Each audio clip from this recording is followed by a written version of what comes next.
Hello बच्चों। तो lecture number 4 लाए हैं। आज हम पढ़ेंगे टाइप्स ऑफ रिएक्शन। टॉपिक बहुत इंपॉर्टेंट है, बोर्ड के पर्सपेक्टिव से बहुत ज्यादा इंपॉर्टेंट है, पेपर में काफी पूछा जाता है। जल्दी से टाइम वेस्ट नहीं करते हैं, लेक्चर को स्टार्ट करते हैं। और तो आज का जो टॉपिक है हम पढ़ने वाले हैं types of chemical reaction. Try किया है बेटा बोर्ड को बड़ा करने का, देखना सही लग रहा है या नहीं। जब तक लॉकडाउन चल रहा है तब तक अरेंज करते हैं ऐसी, उसके बाद ले लेंगे बड़ा बोर्ड। तो टाइप्स ऑफ रिएक्शन जो है ना, रिएक्शन के टाइप है। पहला टाइप जो रिएक्शन का उसका नाम है combination reaction. Combination reaction. Second type आप कह सकते हो डीकंपोजिशन रिएक्शन।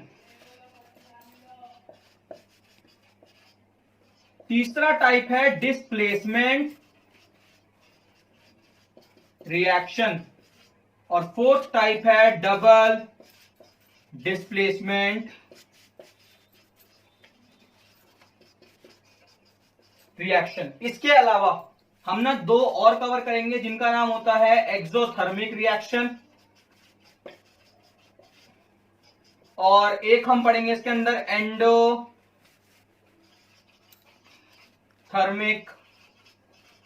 रिएक्शन। तो हम टोटल ये सारे रिएक्शन पढ़ने वाले हैं। इसके अलावा एक रिएक्शन और होता है जिसका नाम होता है रिडॉक्स रिएक्शन, जो बहुत इंपॉर्टेंट है, जिसके लिए अलग से सेपरेट वीडियो बनाऊंगा। आज की कोशिश हमारी ये रहेगी कि हम ये शुरू के दो लेक्चर, मतलब शुरू की दो आप कह सकते हो ये दो पॉइंट जो है हम पहले लेक्चर में कवर कर देंगे। उसके बाद बाकी के सारे चार ये अगले लेक्चर में कवर कर देंगे। वीडियो ज्यादा डिले नहीं होगी, वीडियो टाइम टू टाइम आएगी। उसके लिए बहुत बहुत सॉरी कि वीडियो पहले अगर लेट हुई हो। अब वीडियो लेट, तो देखो अब आपका है कॉम्बिनेशन रिएक्शन। तो इसमें आप लिखेंगे those reaction in which two or more reactant react with each other to form a single product। क्या बोला रिएक्शन में? ऐसी रिएक्शन जिसके अंदर दो या दो से ज्यादा रिएक्टेंट रिएक्ट करते हैं सिंगल प्रोडक्ट बनाने में। अरे बड़ी मुश्किल थी, समझ नहीं आई, बड़ी मुश्किल है सच में, नहीं समझ आ रही ना। बात को समझो, कुछ नहीं है। देखो कह रहा है यार दो या दो से ज्यादा रिएक्टेंट, दो या दो से ज्यादा रिएक्टेंट जब आपस में रिएक्ट करते हैं और एक प्रोडक्ट बनता है, उसको कौन सी रिएक्शन बोलते हैं? Combination reaction. एग्जांपल समझते हैं। एग्जांपल ले लिया H2 plus O2 give rise to H2O। क्या होता है H2? Hydrogen gas. O2 क्या होता है? Oxygen gas. और H2O क्या होता है? वाटर। तो भाई इस रिएक्शन में ये वाला अलग रिएक्टेंट है, इस वाली रिएक्शन में ये वाला अलग रिएक्टेंट है, ये वाला अलग रिएक्टेंट है, ये वाला रिएक्टेंट है। दो अलग अलग रिएक्टेंट आपस में क्या हुए? यहां पर कंबाइन हुए, रिएक्शन करा इन्होंने और क्या बना दिया? Single product. क्या बना दिया बेटा? Single product. समझो बात को, कुछ भी नहीं है, मुश्किल नहीं है। कॉम्बिनेशन का मतलब क्या होता है? दो चीजों को मिला देना और एक चीज बना देना। दो चीजों को मिला देना और एक चीज बना देना। यहां पर यही तो करा। हाइड्रोजन अलग चीज थी, ऑक्सीजन अलग चीज थी, वैसे रिएक्टेंट है, चीज नहीं है। तो हमने इनको मिला दिया, कंबाइन कर दिया, रिएक्ट हुआ आपस में, तो क्या हुआ? एक अकेली चीज बनाई जिसका नाम क्या था? वाटर। वीडियो को पॉज करो, जल्दी से राइट करो। तो देखो यार, अब ना हम एग्जाम्पल की बात कर लेते हैं। एक हम आपको लिखवा चुके हैं, क्या क्या लिखवाया था? पहला लिखवा दिया था H2 plus O2 give rise to H2O। अच्छा मैं आपको ये चीज सजेस्ट कर दूं, पेपर में कभी ये क्वेश्चन आए और आपको इसके एग्जाम्पल लिखने पड़े, तो एग्जाम्पल ना क्या करना है, एग्जाम्पल को हमेशा बैलेंस कर देना। जैसे मैंने इसको बैलेंस कर दिया एक स्टेप के अंदर, ठीक है। दूसरा एग्जाम्पल एक ले लेते हैं हम, आपने पढ़ा था Mg plus O2 give rise to MgO। अच्छा इसको भी बैलेंस कर देते हैं, यहां टू लगा दो, यहां टू लगा दो। अब ध्यान से देखो, ये भी सेम चीज नहीं है, दो अलग अलग रिएक्टेंट हैं, दोनों आपस में कंबाइन हुए और एक सिंगल प्रोडक्ट बना दिया। तो ये भी कौन सा टाइप है? कॉम्बिनेशन रिएक्शन का टाइप है। तीसरा एक और आसान से ले लो, बच्चों की तरह पढ़ते आ रहे हो। C plus O2 give rise to क्या होता है? CO2, जिसको आप कार्बन डाइऑक्साइड बोलते हो। क्या होता है? C plus O2 give rise to CO2, जिसको आप क्या बोलते हो? Carbon dioxide. कार्बन भी अलग रिएक्टेंट है, ऑक्सीजन अलग रिएक्टेंट है, दोनों आपस में जुड़े और एक प्रोडक्ट बना दिया। क्या ये भी कॉम्बिनेशन है? बिल्कुल कॉम्बिनेशन। अच्छा, ये तो आसान वाले हो गए। थोड़ा सा एक मुश्किल वाले बात है, थोड़ा सा याद करने वाला अच्छा सा ही। CaO plus H2O give rise to CaOH का होल ट्वाइस। ओहो, इसका नाम आपको लिखवाया था एक लेक्चर के अंदर, जो लेक्चर नंबर शायद 2 या 3 होगा, ध्यान से देखना आप। इसका नाम मैंने आपको बोला था क्विकलाइन, और इसका नाम बोला था स्लेग्डलाइन। ये नाम याद कर लो बेटा। अच्छा, इसका ओरिजिनल नेम क्या होता है? मेन जो केमिकल नेम होता है इसका नाम होता है कैल्शियम ऑक्साइड। क्या नाम होता है बेटा इसका? कैल्शियम ऑक्साइड, जिसको ये भी बोलते हैं। और इसका ओरिजिनल नाम क्या होता है? Calcium hydro oxide. जैसे मैं आपको एग्जांपल देता हूं, इसका असली में नाम है घनश्याम, पर इसका रियल नेम क्या है? इसको स्कूल में नाम रखा हुआ है घनश्याम रखा है, पर इसे घर में टीनू आनंद बुलाते हैं। तो उसका नाम क्या है? ये निकनेम हो गया, ये इसका ओरिजिनल नेम है। ये स्कूल वाला नेम है तो स्कूल में बोलते हैं, और ये टीनू आनंद इसका घर का नाम है। समझ रहे हो बात को? जल्दी से वीडियो को पॉज करो, नोट करो, एग्जांपल्स हैं सारे। तो पहली रिएक्शन में इतना ही था। ओहो, पहली रिएक्शन में जस्ट इतना ही था। सेकेंड रिएक्शन है आपकी डीकंपोजिशन रिएक्शन। चलो डेफिनेशन देखो उसकी जरा क्या है। आप कह सकते हो those reaction in which a compound splits up into two or more simple substances.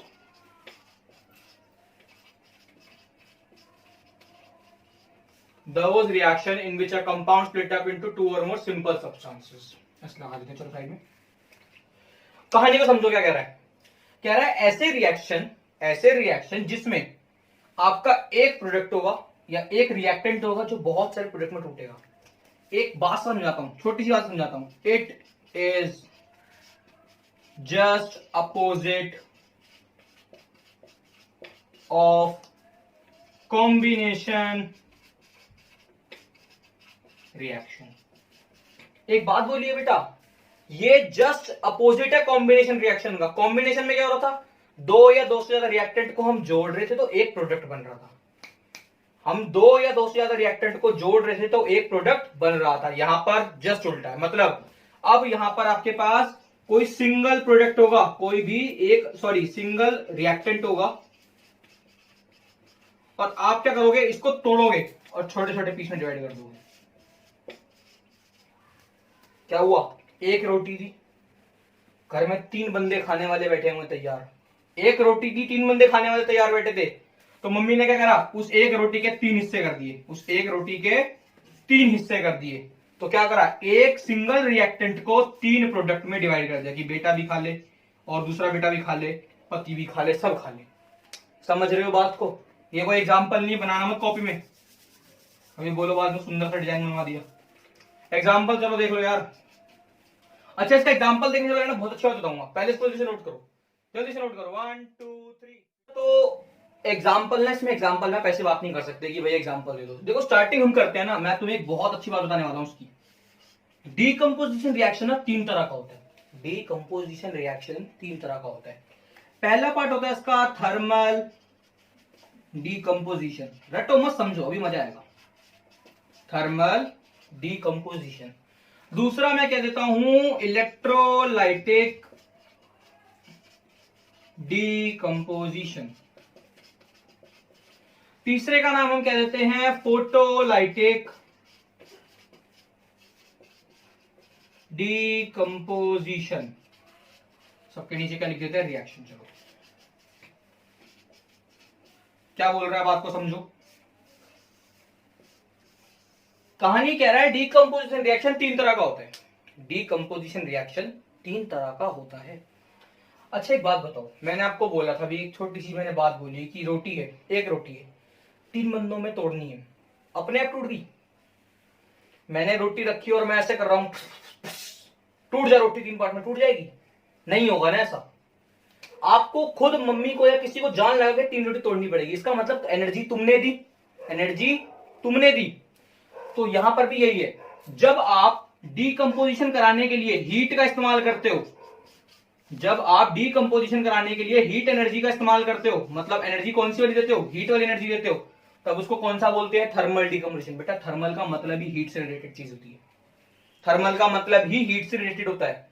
दोबारा बोलता हूं, एक रोटी रखी है, उस रोटी को मैं बोल रहा हूं 3 पार्ट में तोड़ दो, अपने आप टूट जाती है, किसी को तोड़नी पड़ती है। मैं आपके सामने किताबें लाकर रख दूं और आपके मन में चल रहा है इस बार मैं 10th क्लास टॉप करने वाला हूं, इस बार मैं 10th क्लास टॉप करने वाला हूं, अपने आप किताबें सामने रखी है, अपने आप खुलेगी ओए ऐसे करके और ऐसे सामने आ जाएगी और कहेगी आज सारा पढ़ो, रोबोट चिट्टी बन जाओगे, यूं यूं करोगे और सारी पढ़ाई हो जाएगी। ऐसा होने वाला नहीं, आपको मेहनत करनी पड़ेगी, आपको अपनी एनर्जी खत्म करनी पड़ेगी। तो जब एनर्जी हीट वाली देनी पड़े, जब तोड़ने के लिए एनर्जी हीट वाली देना पड़े, तो क्या बोलोगे, थर्मल डिकम्पोजिशन। इलेक्ट्रोलाइटिक का मतलब होता है जब आप कौन सी एनर्जी दो, इलेक्ट्रिसिटी। जब आप किसी भी चीज को बिजली की वजह से तोड़ दो तो उसको आप कौन सी रिएक्शन बोलोगे, इलेक्ट्रोलाइटिक डिकम्पोजिशन। और फोटोलाइटिक बेसिकली रेफर होता है सन के लिए, सनलाइट। पर कई बार हमारे पास सनलाइट नहीं होगी तो हम ना लाइट का इस्तेमाल भी कर लेते हैं, लाइट भी मान लेते हैं। जब आप लाइट एनर्जी से किसी भी चीज को तोड़ते हो तो सब कौन सी रिएक्शन बोलते हो, फोटोलाइटिक। हो और से सकता है, बहुत सारी सीरीज से हो सकता है, पर आपको 3 पढ़नी है। क्या क्या, थर्मल डिकम्पोजिशन कब माना जाता है, जब हीट एनर्जी दी जा रही है किसी भी चीज को, तो उसको कौन सा डिकम्पोजिशन बोलेंगे, थर्मल डिकम्पोजिशन। जब किसी भी रिएक्शन को या किसी भी सिंगल कंपाउंड को तोड़ने के लिए इलेक्ट्रिसिटी दी जा रही हो तो उसे क्या बोलोगे, इलेक्ट्रोलाइटिक डिकम्पोजिशन। जब सनलाइट या फिर कोई भी लाइट एनर्जी दी जा रही हो डिकम्पोजिशन करने के लिए, आप क्या बोलोगे, फोटोलाइटिक डिकम्पोजिशन। वीडियो को पॉज करो, जल्दी से नोट करो, बहुत इंपॉर्टेंट टॉपिक है, बहुत अच्छा है।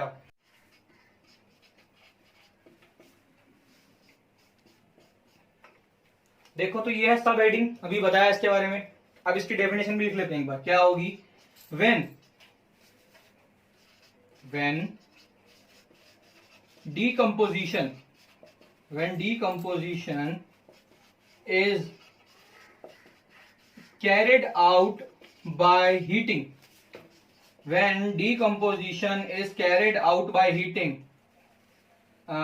ये कह सकते हो आप, इज कॉल्ड थर्मल डिकम्पोजिशन। कह रहा है भैया जब डिकम्पोजिशन हीटिंग की वजह से होगा, मतलब आपको कौन सी एनर्जी देनी पड़ेगी, हीट एनर्जी देनी पड़ेगी, तब उसको आप क्या बोलोगे, थर्मल डिकम्पोजिशन। एग्जाम्पल सजेशन दूंगा, ये 2 बस याद कर लो, मत लगाओ दिमाग, ये 2 एग्जाम्पल याद कर लो। पहला बोलते हैं Fe2SO4 को मैंने क्या करा, अच्छा हीट के लिए ना हमें ट्रायंगल बनाते हैं, जहां भी बेटा ट्रायंगल बना दिखे, जहां भी आपको ट्रायंगल बना दिखे समझ जाना कि आपका क्या है, वहां पे हीट का इस्तेमाल हो रहा है। रुक जाइए, अब मैं चेक कर लूं आपको वीडियो क्लियर दिख रही नहीं दिख रही, सही आ रही है, सही आ रही है। अच्छा जी चलो, चलो उसका नाम इसका है FeSO4, इसको आप बोलते हो फेरिक सल्फेट। जहां भी ये ट्रायंगल बना दिखे समझ जाना हीट की बात चल रही है। अच्छा अब क्या हुआ, जैसे इसको हीट दिया गया ना बेटा, Fe2O3 अलग हो गया, प्लस SO2 अलग हो गया और SO3 अलग हो गया, इसका नाम होता है फेरिक ऑक्साइड, इसका नाम होता है सल्फर। अच्छा कितने हुए, 2 है ना, तो इसका नाम हो जाएगा डाई ऑक्साइड। यहां पर भी क्या नाम होगा, सल्फर। अच्छा इस बार O कितने हो गए, 3, तो क्या लिखोगे, ट्राई ऑक्साइड। जल्दी से एग्जांपल याद करो, जल्दी नोट करो इस एग्जांपल को। देखो ट्रायंगल बनाने का मतलब क्या है, ये ट्रायंगल क्या इंडिकेट करता है, इस पे ये ट्रायंगल शो करता है कि आपने क्या करा, रिएक्शन में हीट दी है, इसको तोड़ने के लिए हीट दी है। ये सिंगल, देखो सिंगल कंपाउंड था, इसको तोड़ा 3 कंपाउंड में, डिकम्पोजिशन रिएक्शन। जल्दी से नोट करो, वीडियो को पॉज कर देखो यार, इसका अगला एग्जांपल एक और ले लेते हैं। 2 ही याद करना, मैं आपको सजेशन कर रहा हूं, प्लीज सच में कह रहा हूं, सजेस्ट कर रहा हूं, 2 ही याद करो। चलो एक कर लो, PbNO3 का होल ट्वाइस। इसको भी हमने क्या करा, ट्रायंगल का मतलब क्या होता है, हीट करा आपने। जैसे ही आपने हीट करा, PbO अलग बन गया, NO2 अलग बन गया और O2 अलग निकल गया। अच्छा भैया सच में याद करनी पड़ेगी पहले। अच्छा बैलेंसिंग में क्या करूं पहले, तो बैलेंसिंग भैया प्रिपेयर करके देखनी है बेटा, नहीं करनी है, टाइम बर्बाद नहीं करना, याद करके चले जाना पेपर के अंदर। हो गई बैलेंसिंग, बस याद कर ली मैंने, बस ये बात खत्म। इसका नाम होता है लीड या लेड नाइट्रेट, इसको बोल सकते हो आप लेड मोनोऑक्साइड, इसको बोलते हो नाइट्रोजन डाइऑक्साइड, और इसको तो आप जानते ही हो, आपका बड़ा फैमिलियर है बंदा, ऑक्सीजन। जल्दी से नोट करो, वीडियो को पॉज करके जल्दी। अगला डिकम्पोजिशन आपका जो कह सकते हो, आपने पढ़ा था अभी कुछ देर पहले, जिसका नाम क्या था, इलेक्ट्रोलाइटिक डिकम्पोजिशन। चलो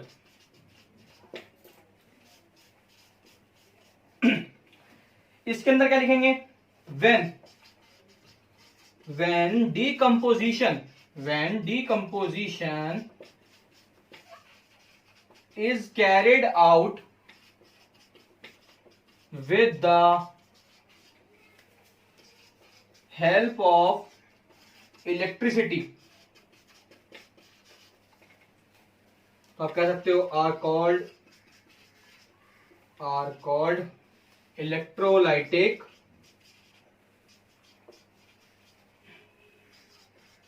decomposition। नोट करो जैसे डेफिनेशन नोट करो, वाले जल्दी जल्दी करो डेफिनेशन नोट। तो ये रिएक्शन है, ये इलेक्ट्रोलाइटिक एग्जांपल है। क्या है, वाटर में आपने क्या दिया, इलेक्ट्रिसिटी दी, तो हाइड्रोजन गैस और ऑक्सीजन गैस क्या हो गई, अलग अलग।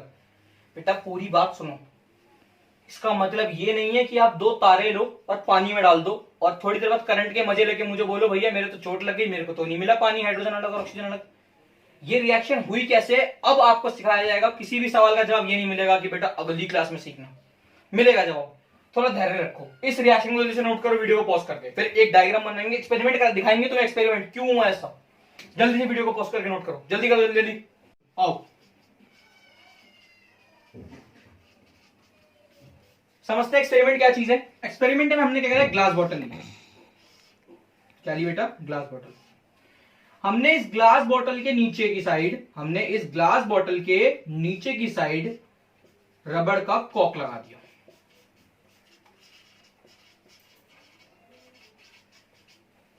इसका नाम क्या है, ग्लास बॉटल। समझते चलना, आसान है कहानी।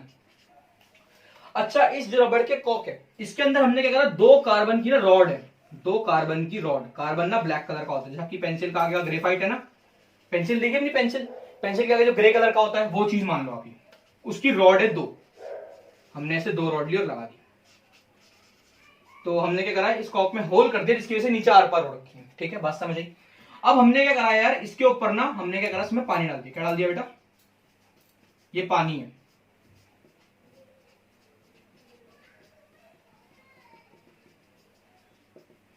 अच्छा बेटा एक बात और आपको बता दूं, आपको पता नहीं होगा, pure water is the bad conductor of electricity. कहते हैं ना पानी में बिजली पास होती है, बिल्कुल मानो, पर जो प्योर पानी होता है ना, बिल्कुल प्योर वाटर, उसमें बिजली कभी पास नहीं होती है। तो ये पानी ना प्योर मान लो। तो अब क्या करें, इसमें जो इलेक्ट्रिसिटी पास होगी नहीं, तो क्या करें भाई, हमने क्या करा, इसके अंदर जो पानी डाला है ना, जो हमने वाटर डाला है with few drops of sulphuric acid, हमने ना इसके अंदर एसिड डाल दिया, जिसकी वजह से अब ये प्योर नहीं रहा। अब ये इलेक्ट्रिसिटी कंडक्ट कर सकता है। ठीक है, थोड़ी रॉड इसको ऊपर नीचे रखो, लो जी, समझ आई बात। अच्छा अब क्या करा, हमने क्या करा, इसमें सल्फ्यूरिक एसिड डाल दिया, बहुत बढ़िया। अब हमने इसके ऊपर ना दो टेस्ट ट्यूब लगा दी। क्या लगा दी बेटा, दो टेस्ट ट्यूब लगा दी। ये दोनों क्या है इसके ऊपर, टेस्ट ट्यूब, जो हमने उल्टी करके लगाई है, इन्वर्टेड उल्टी टेस्ट ट्यूब लगाई है। जैसे टेस्ट ट्यूब जो होती है ना, शेप इसकी ऐसे होती है, तो आपने ऐसे ना लगा के इसे उल्टा करके लगाया, तो आप कह सकते हो टेस्ट ट्यूब कैसी है आपकी, है इन्वर्टेड। बात समझ आई। क्या क्या डाला, पानी डाला। अच्छा इसका नाम क्या था, कार्बन रॉड्स, ये भी और ये भी। अब हमने क्या करा भाई, इसको ना नीचे ना बिजली से कनेक्ट कर दिया। ये तार है, हमने क्या करा, इसको नीचे बैटरी से कनेक्ट कर दिया। ये 6 वोल्ट की बैटरी, ये हमने क्या करा, इसको कनेक्ट कर दिया बैटरी से। तो भाई बैटरी के दो टर्मिनल होते हैं, एक होता है पॉजिटिव वाला टर्मिनल, एक होता है नेगेटिव वाला टर्मिनल। ठीक है, एक होता है पॉजिटिव वाला टर्मिनल, एक होता है नेगेटिव वाला। जल्दी से वीडियो को पॉज करके इतना नोट करो, 1 2 3। तो बेटा देखो, हमने बोला ये बैटरी का टर्मिनल है, हमने ये मान के चले कि ये वाला माइनस है, ये वाला प्लस है। बैटरी में दो टर्मिनल होते हैं, एक माइनस एक प्लस। तो कहा जाता है, या फिर आपको याद रखने वाली इंफॉर्मेशन, डाटा आपको याद रखना पड़ेगा कि जो भी कार्बन वाली रॉड नेगेटिव वाले से कनेक्ट है, जो भी कार्बन वाली रॉड जो है ये नेगेटिव से कनेक्ट होती है, इसको बोला जाता है कैथोड। क्या बोला जाता है बेटा, कैथोड। इस पे ऐसे करके ब्रैकेट बना लेता हूं, क्लाउड बनाने का मतलब इंपॉर्टेंट है, याद रखना। और जो भी कार्बन रॉड पॉजिटिव से कनेक्ट होती है उसे बोलते हैं एनोड। अच्छा, इतना सेटअप हमने लगाया और हमने ना इसको हम क्या बोलेंगे, बैटरी है, सब आपको पता है। ये बैटरी है, ये वायर है, और कोई चीज रहेगी जिसका नहीं नाम दिया हमने, सबका नाम दिया। चलो अब थोड़ी देर बाद देखो क्या ऑब्जर्व हुआ। जब हमने ना इसमें हमने इसमें क्या करा, हमने इसमें ना इलेक्ट्रिसिटी पास करनी शुरू करी। अब इसमें से इलेक्ट्रिसिटी जा रही है। कुछ देर बाद हमने चीज नोटिस करी कि जो ये टेस्ट ट्यूब्स है ना, इसमें से बबल बनने लग गए। क्या बनने लग गए? बबल फॉर्म होने लग गए। हमने देखा जब टेस्ट ट्यूब निकाली हमने, तो देखा ऐसे करके दूर से हम लोग देख रहे थे, तो हमने देखा इसके ना थोड़ी देर बाद बबल्स फॉर्म होने लग गए। अब भाई हमने क्या करा, थोड़ी देर बाद ना हमने समझना बात को, क्या करा हमने, क्या करा, इसको इलेक्ट्रिसिटी को बंद करा, मतलब बैटरी को ऑफ करा। हमने ऐसे टेस्ट ट्यूब ऐसे पकड़ी अंगूठा लगाकर जिससे बबल्स बाहर ना निकले, और इसको ऐसे करके एक बारी करके ना हम लोग ले गए। अब हमें इसके अंदर ये बबल्स बनने का मतलब है इवोल्यूशन ऑफ गैस हुआ, इसका मतलब केमिकल रिएक्शन हुआ है, गैस तो बनी है। अब हमें कैसे पता कौन से में हाइड्रोजन और कौन से में ऑक्सीजन है? चलो मैंने मान लिया आपके हिसाब से दो ही गैस बननी चाहिए, या तो ऑक्सीजन बनेगी या हाइड्रोजन बनेगी। मुझे कैसे पता कि किसमें ऑक्सीजन है किसमें हाइड्रोजन? तो इसके लिए हमें टेस्ट करते हैं। क्या टेस्ट होता है बेटा, समझो। ये मोमबत्ती है, ये क्या आपकी मान लो कैंडल है, मोमबत्ती। तो आपको एक चीज बताऊं, करते क्या है कि जो आपकी टेस्ट ट्यूब है ना, अगर आपकी टेस्ट ट्यूब में मैंने खोली और जो बबल्स हैं वो ऑक्सीजन के होते हैं, अगर बबल्स ऑक्सीजन के होंगे ना, तो आप एक चीज देखना, ऑक्सीजन जो है ना, जितनी ज्यादा अच्छी ऑक्सीजन होगी ना, वहां पर आग उतनी बड़ी जलती है। तो जैसे ही मैंने ऑक्सीजन वाली कैंडल को उसके पास जब ऑक्सीजन वाली टेस्ट ट्यूब को खोला ना इसके पास लाकर, तो कैंडल और अच्छी जलने लग गई। और भैया हमें कैसे पता चलेगा कार्बन डाइऑक्साइड है? तो क्या करेंगे, तुम्हारे कोर्स में तीन ही गैसेज है, या तो हाइड्रोजन या कार्बन डाइऑक्साइड या फिर ऑक्सीजन। तो बात क्या है, बात ये है सिर्फ इतनी सी, अगर कैंडल रखी हुई है, मैंने ऑक्सीजन वाली टेस्ट ट्यूब को खोला और उसमें से बबल्स निकलने शुरू हुए, तो कैंडल पे कैसे पता चलेगा? कैंडल और ज्यादा अच्छे जलने लगेगी। जैसी ही कैंडल और अच्छे जलने लगी, समझ जाना वहां पे कौन सी गैस है, वहां पर ऑक्सीजन गैस है। अच्छा भैया, अगर कार्बन डाइऑक्साइड हो तो क्या करेंगे? आपको एक बात पता होनी चाहिए, काम कभी ना करना कैंडल जलाना, और कैंडल जलाते ही ना ग्लास को लेके ना उल्टा रख देना उसके ऊपर। कैंडल जलाना और ग्लास को लेके मम्मी से दूर, मम्मी को नहीं पता चलना चाहिए। कैंडल जलाने के बाद क्या करना, ग्लास को लेना और उस पर ऐसे रख देना उल्टा करके। अब इससे होगा क्या, तुम एकदम से ग्लास जब हटाओगे ना, कैंडल बुझ जाएगी इस समय। क्यों बुझी? क्योंकि वहां पर ऑक्सीजन खत्म हो गई और कार्बन डाइऑक्साइड बढ़ गई। अगर कैंडल उस गैस की वजह से बुझ रही है या फिर बंद हो गई जलना, तो समझ जाना वहां पर क्या है, वहां पर कार्बन डाइऑक्साइड गैस थी। हाइड्रोजन का सबसे अलग केस है। हाइड्रोजन का केस क्या होता है, हाइड्रोजन जो है ना, तुमको एक बात बता दो बेटा, हाइड्रोजन बड़ा ही एक्सप्लोसिव होता है, बहुत एक्सप्लोसिव होता है हाइड्रोजन। हिरोशिमा नागासाकी का नाम सुना होगा, न्यूक्लियर वेपन्स, वहां पे बम गिरे थे, वो बम भी हाइड्रोजन के ही थे। तो अब हाइड्रोजन के बम जो है, तुम्हें एक बात बताऊं, हाइड्रोजन बहुत एक्सप्लोसिव होता है, बहुत ज्यादा एक्सप्लोसिव होता है। तो वो क्या करता है ना, जैसे अगर मैं हाइड्रोजन वाली ऐसे करके टेस्ट ट्यूब को लेके आऊंगा कैंडल के पास, तो पता क्या होगा उस समय पे, तुमको दो चीज ऑब्जर्व होंगी, पॉपअप साउंड निकलेगी। कैसी साउंड निकलेगी? पॉपअप साउंड निकलेगी। और साथ में एक और चीज होगी, कैंडल जो है ना वो एकदम से एक्सप्लोसिवली बर्न होगी। मतलब जैसे तुमने कैंडल रखी है, कैंडल जल रही है, आपकी कैंडल है, मान लो कि कैंडल है, मैं इसके पास लेकर आया हाइड्रोजन गैस का वो टेस्ट ट्यूब, मैंने ऐसी वो खोली ना, एकदम से क्या होगा, टक पॉपअप की आवाज आएगी एकदम से। और एक साथ में एक चीज और होगी, वो क्या होगी, कैंडल एकदम से ना बहुत ज्यादा जल के एकदम से बंद हो जाएगी। कैंडल एक साथ बहुत सारा जल के एकदम बंद हो जाएगी, मतलब एकदम से कैंडल ऐसे बंद होगी। तो इससे आपको पता चल जाएगा क्या कौन सी गैस थी वहां पर, हाइड्रोजन गैस। तो हमने क्या करा, बारी बारी दोनों कैंडल को क्या लिया, ऐसे ना इसको लेकर गए, टेस्ट ट्यूब को सीधा करा और कैंडल के पास लेके गया।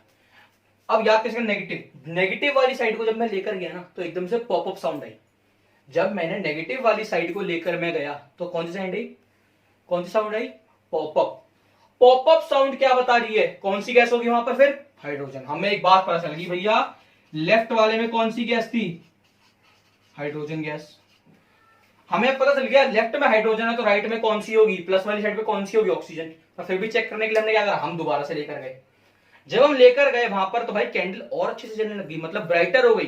पहले ब्राइट जल रही तो क्या होगी, ब्राइटर और अच्छी हो गई। तो हमें वहां पे क्लियर हो गया इसमें कौन सी गैस निकली, ऑक्सीजन।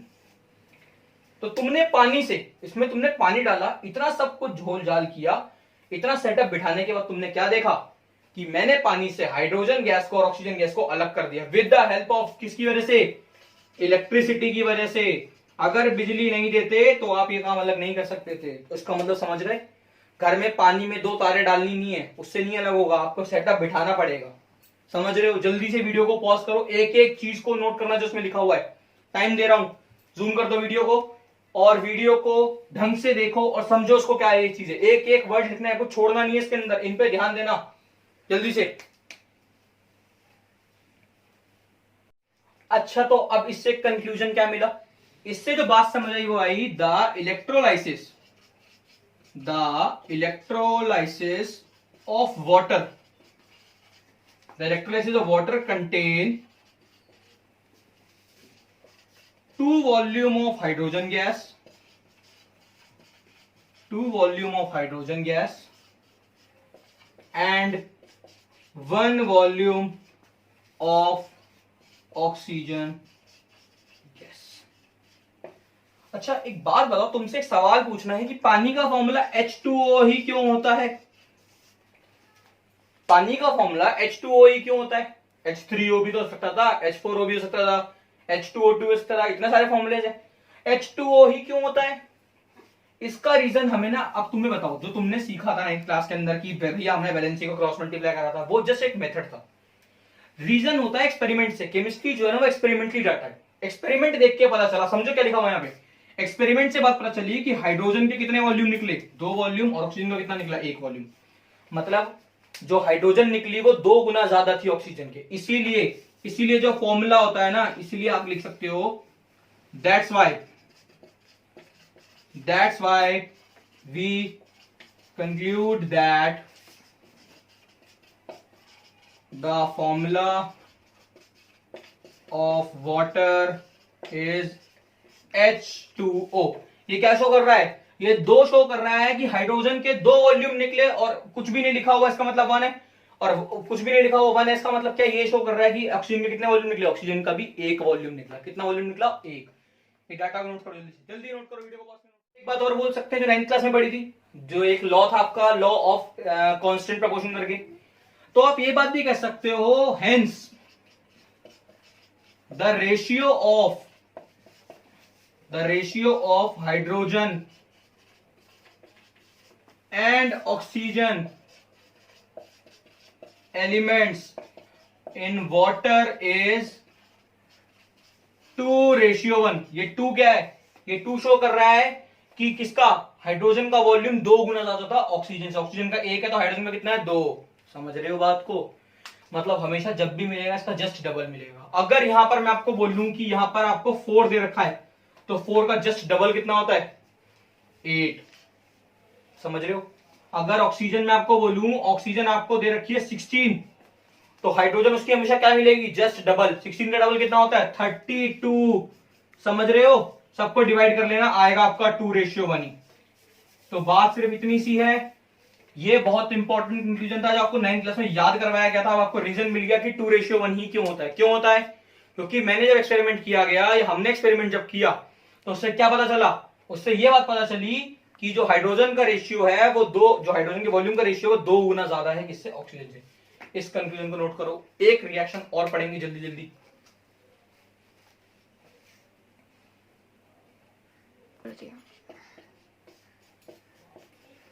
अगला है बेटा फोटोलाइटिक डीकंपोजिशन। आज का लास्ट टॉपिक है हमारा। फोटोलाइटिक डीकंपोजिशन भी बताया था आपको मैंने। डीकंपोजिशन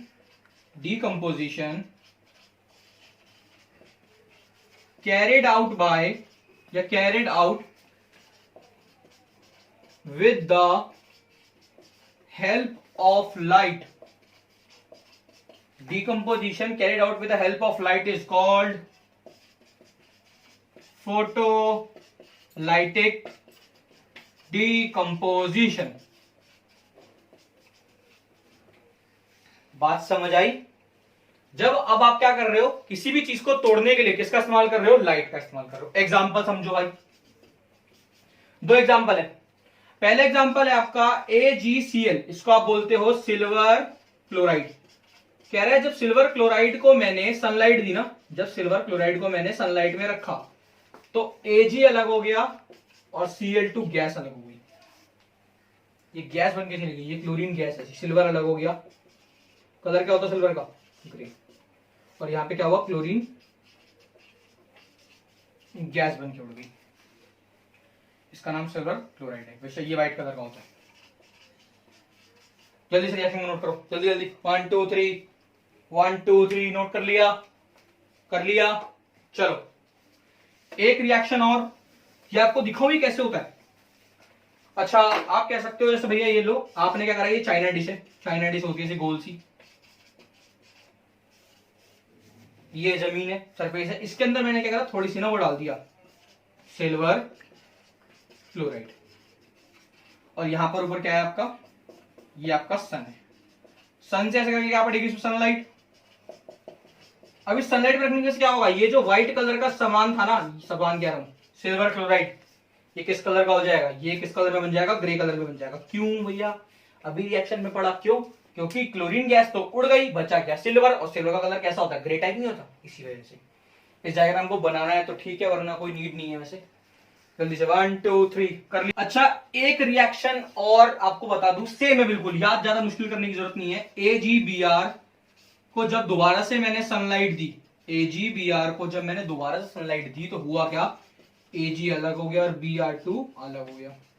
Br का नाम क्या होता है बेटा, Br को बोलते हैं ब्रोमीन। तो ये ब्रोमीन गैस है, दोबारा से इसका कलर क्या होगा, ये किस कलर का है, ये ग्रे कलर का सिल्वर है, इसका नाम क्या होता है, सिल्वर ब्रोमाइड। और एक बात और लिखना इसके साथ में, it is used in black and white photography.